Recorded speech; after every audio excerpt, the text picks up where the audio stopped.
9 अगस्त 1925 Kakori station. रात के घने अंधेरे को चीरते हुए यात्रियों से खचाखच भरी एक ट्रेन बड़ी तेजी से लखनऊ की ओर आगे बढ़ रही थी। सभी यात्री ट्रेन में आ रही इस ठंडी हवा से मंत्र मुग्ध हो रहे थे, बस इस बात से अनजान कि ये ट्रेन कभी अपने लक्ष्य तक पहुंचेगी ही नहीं। ट्रेन लखनऊ से बस 15 किलोमीटर दूर थी कि तभी ट्रेन में बैठा एक ऊंची मूंछों वाला आदमी खिड़की से बाहर झांकता है और इसके बाद अपने सामने एक टोपी पहने हुए आदमी की तरफ देख मूंछ को ताव देता है। इसके बाद ये टोपी वाला आदमी अपनी जगह से उठता है और दाएं बाएं एक नजर घुमा के एक झटके में ट्रेन की चैन खींच देता है। चैन खींचते ही ट्रेन एक चुभने वाली आवाज के साथ धीमी होनी शुरू हो जाती है और बाकी यात्री अचंभे से इस टोपी वाले आदमी को घूरने लगते हैं। कोई कुछ कहता या करता उससे पहले ही ट्रेन में अलग अलग सीटों पे बैठे 10 आदमी हाथ में पिस्तौल पकड़े हुए खड़े हो जाते हैं और जोर से चिल्लाते हैं। कोई अपनी जगह से हिलने की कोशिश नहीं करेगा। दरअसल ये कोई चोर या डाकू नहीं है, बल्कि वो क्रांतिकारी हैं जिनके कारण आज हम आज़ाद भारत में सांस ले पा रहे हैं, और ये एक ऐसी डकैती को अंजाम देने वाले हैं जो भारत के स्वतंत्रता आंदोलन में एक मील का पत्थर साबित होती है। दोस्तों, आज की वीडियो में हम इंडियन फ्रीडम स्ट्रगल का वो अहम किस्सा जानने वाले हैं जिसे पूरे देश ने बेशक भुला दिया है, लेकिन इस किस्से के कारण ही हमें भगत सिंह जैसे बलिदानी देखने को मिले और इसी किस्से की बनाई बुनियाद पे स्वतंत्रता की लड़ाई लड़ी गई और हमें आज़ादी मिली। दोस्तों, हम बात कर रहे हैं काकोरी कांड की।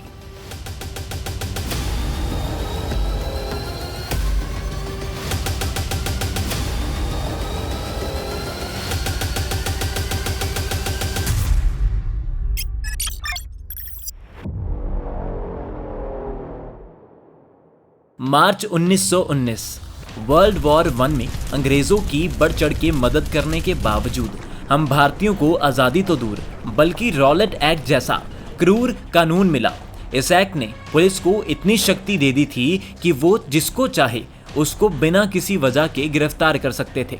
इन काले कानूनों के खिलाफ भारत में खूब प्रोटेस्ट होने लगे और इसी के चलते अप्रैल के महीने में अमृतसर के जलियांवाला बाग में लोग शांति प्रिय ढंग से बात करने के लिए इकट्ठा हुए थे। तब ब्रिगेडियर जनरल डायर ने लोगों पे अंधाधुंध फायरिंग करवा दी, जिसमें 1500 से ज्यादा लोग मरे और 1200 के करीब जख्मी हो गए।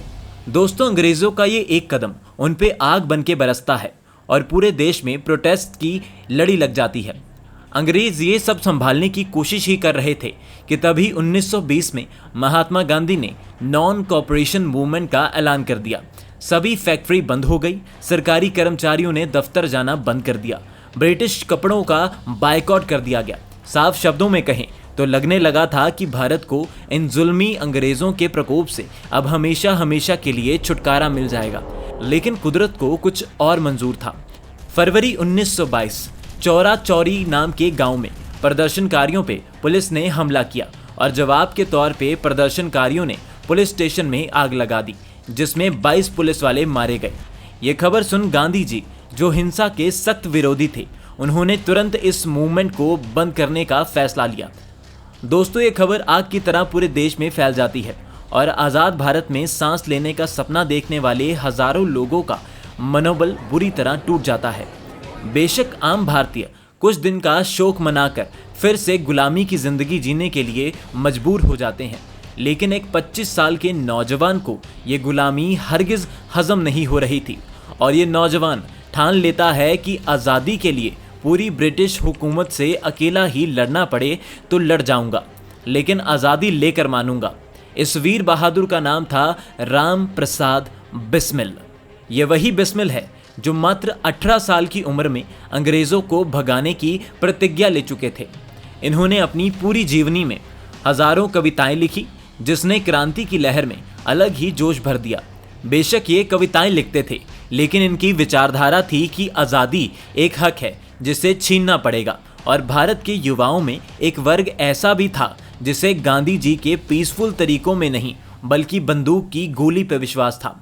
इसलिए ये बिस्मिल के साथ जुड़ने लगे और साल 1923 तक एक बहुत बड़ा ग्रुप बन गया और बिस्मिल इस ग्रुप के लीडर बनकर उभरे। यही ग्रुप एक पार्टी का गठन करता है जिसका नाम होता है हिंदुस्तान रिपब्लिकन एसोसिएशन।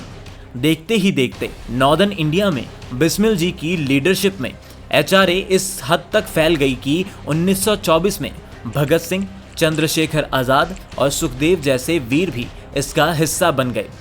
पार्टी पूरी तरह से सीक्रेटली ऑपरेट कर रही थी और शाहजहांपुर, लखनऊ, आगरा, वाराणसी जैसे शहरों में इसके बेस थे। जहां पूरे देश में अंग्रेज जुल्म किए जा रहे थे, वहीं इकलौती एचआरए में ही हिम्मत थी जो अंग्रेजों को बार बार याद दिला रही थी कि ये देश हमारा है, तुम्हें ये क्रूर शासन छोड़ना ही होगा। ऐसे में साल 1925 की शुरुआत में बिस्मिल पार्टी की सीक्रेट मीटिंग बुलाते हैं जिसमें मुद्दा बिल्कुल साफ था।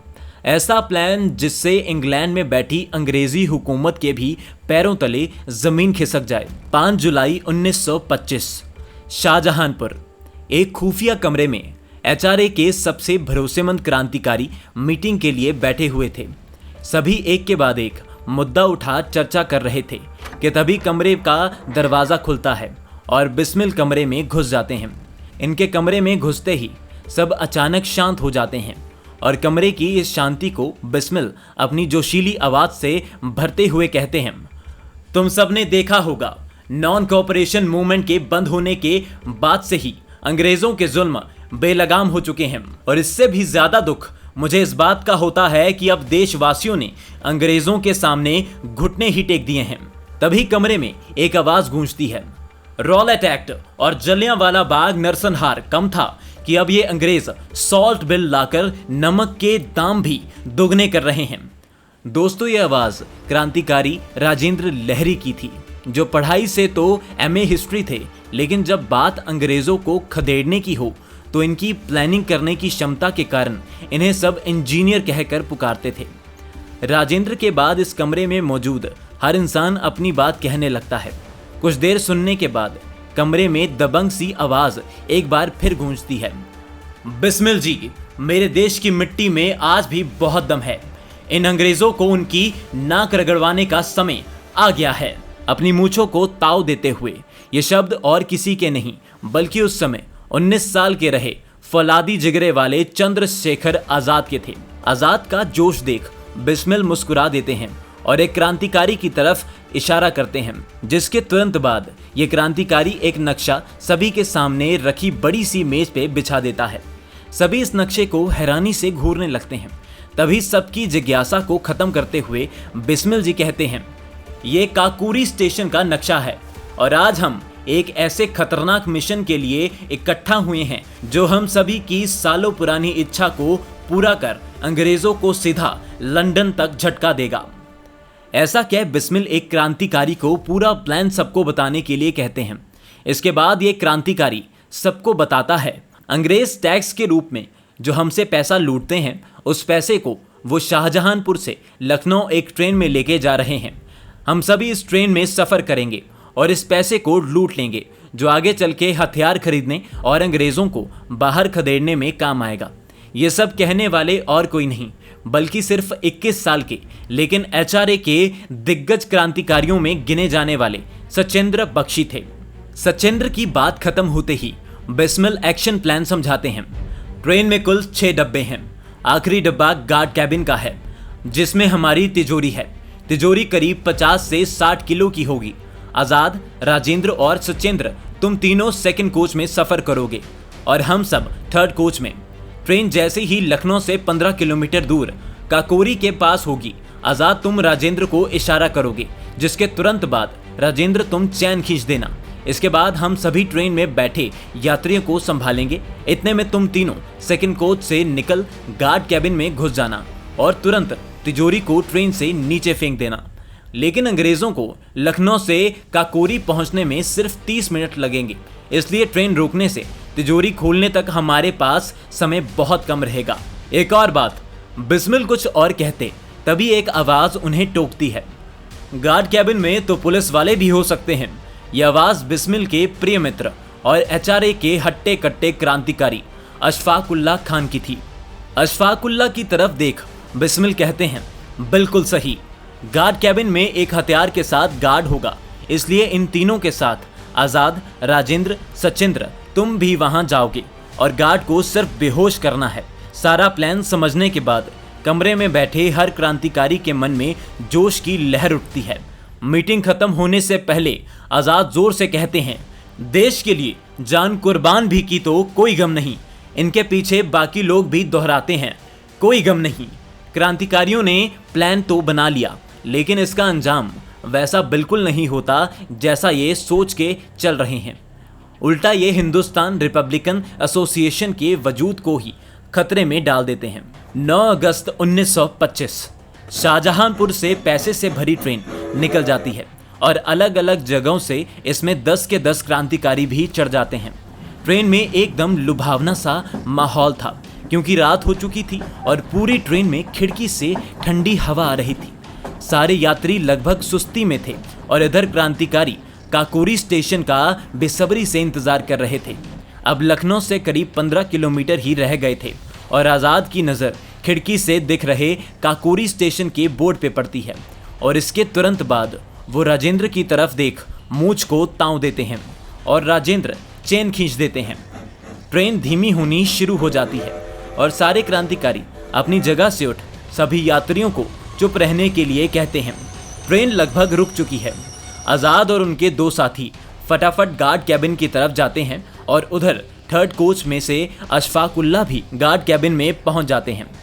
आज़ाद वहां मौजूद गार्ड का ध्यान भटकाते हैं कि तभी पीछे से अशफाकुल्ला उसे बेहोश कर देते हैं।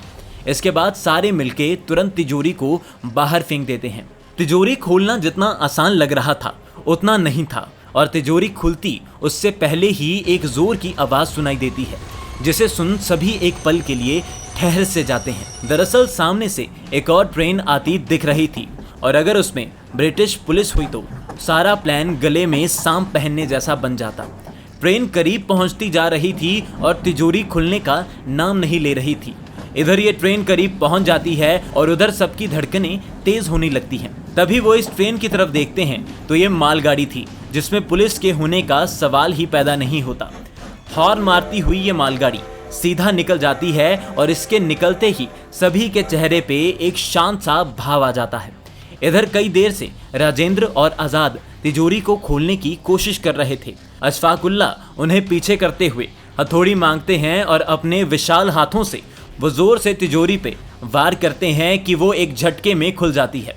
फटाफट ये सारा पैसा अपने साथ लाए चादर में भर लेते हैं और इसके तुरंत बाद सारे क्रांतिकारी इस अंधेरे में विलुप्त हो जाते हैं। सुबह होने तक ये खबर भारत के कोने कोने तक तूफान की तरह पहुंच जाती है और जैसी उम्मीद थी ठीक वैसा हुआ। इन 10 क्रांतिकारियों ने वो कर दिखाया जो हजारों लोगों की भीड़ नहीं कर पाई थी। खुद को सर्वशक्तिशाली समझने वाले अंग्रेजों की नाक के नीचे से पूरे 8,000 रुपये यानी आज के लगभग 60 लाख रुपए लेकर रफूचक्कर हो गए और अंग्रेज सिर्फ हाथ मसलते रह गए। अब अंग्रेज पागलों की तरह खोजबीन शुरू कर देते हैं और उनको सबसे पहला सुराग काकोरी स्टेशन से ही मिल गया। दरअसल उस रात क्रांतिकारी बनवारी लाल की चादर वहीं गिर गई थी और उस पे एक दुकानदार का नाम लिखा था। इस दुकानदार से पूछताछ करने पे बनवारी लाल का पता मिल जाता और अंग्रेज उन्हें पकड़ लेते हैं। बनवारी लाल मजबूरी में अंग्रेजों को काकोरी ट्रेन एक्शन की सारी प्लानिंग और इससे जुड़े लोगों की डिटेल्स बता देते हैं। ये एक चीज क्रांतिकारियों पे बिजली से भी ज्यादा भारी पड़ जाती है और चंद्रशेखर आजाद को छोड़कर 1926 के अंत तक सभी क्रांतिकारी एक एक कर पकड़े जाते हैं। कुछ महीने केस तो चला, लेकिन वो सिर्फ नाम का था, क्योंकि डेमोक्रेसी का पाठ पढ़ाने वाले अंग्रेजों ने गवाह से लेकर वकील तक सब खरीद रखे थे और ये किसी भी हालत में इन क्रांतिकारियों को फांसी देना चाहते थे, ताकि दोबारा कोई इनके खिलाफ आवाज उठाने से पहले 1000 बार सोचे। दिसंबर 1927 को राम प्रसाद बिस्मिल, अशफाकुल्ला खान और राजेंद्र लहरी को फांसी दे दी गई। जहां अंग्रेजों ने सोचा था कि इनकी फांसी से भारतीय डर जाएंगे, लेकिन असल में यह हजारों युवाओं की प्रेरणा बने और ये प्रेरणा ही भारत में अंग्रेजों के खिलाफ उग्र आंदोलन का कारण बनी। लेकिन गम इस बात का है कि आज हमारे इन वीर सपूतों की कुर्बानी की कोई बात भी नहीं करता। रही बात चंद्रशेखर आजाद की, तो राम प्रसाद बिस्मिल के बाद उन्होंने एचआरए का नेतृत्व संभाला। उन्हीं के नेतृत्व में जेपी सॉन्डर्स को मारा गया था और 1929 में वायसरॉय को भी भारत छोड़ने के लिए डराया गया था। लेकिन 27 फरवरी 1931 के दिन वो उत्तर प्रदेश के एल्फ्रेड पार्क में एक क्रांतिकारी से मिलने आए थे। वहां उनके साथ धोखा हुआ और ये ब्रिटिश पुलिस का बिछाया हुआ जाल निकला।